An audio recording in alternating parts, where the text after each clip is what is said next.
Hey guys, welcome to our channel. এটা ছিল রাখি পূর্ণিমার দিনের ভিডিও। এই বছরের রাখি পূর্ণিমার দিনকে আমি প্রথমে ছোট ভাইকে রাখি বেঁধেছিলাম, তারপরে দাদাকে, তারপরে জয়কে, সবাইকে এক এক করে রাখি বেঁধে নিয়েছিলাম।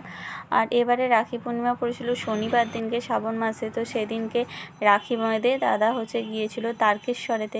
তারকেশ্বরে যাওয়ার জন্য দাদা রেডি হয়ে নিয়েছে।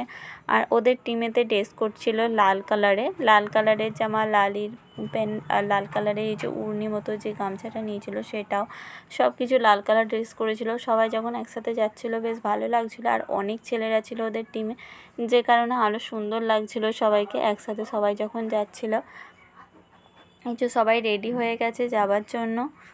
দাদাও এদিকে রেডি হয়ে গেছে। দাদা বার করে নিয়েছে। দাদা এর আগেও একবার গেছে, আর আমরা কদিন আগেই ঘুরে এসেছি। তো তারপরে দাদারা যাচ্ছে। দাদা রাখি বেঁধে নিয়ে তারপরে রেডি হয়ে নিয়ে ও তারকেশ্বরে যাওয়ার উদ্দেশ্যে এই যে বার হয়ে যায়। তারপরে আমি চলে আসি ঘরেতে। এসে সেদিনকে আমাদের বাপের বাড়িতে ছিল মনসা পুজো। তো যে কারণে মনসা পুজো সব জোগাড়জাতি আমি শুরু করে দিই। বামুন মশাই এসে যাবে পুজো করতে।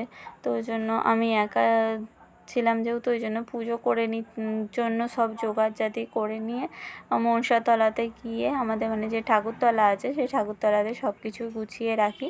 তো তার কিছুক্ষণ পরে ব্রাহ্মণ মশাই চলে আসে পুজোর জন্য।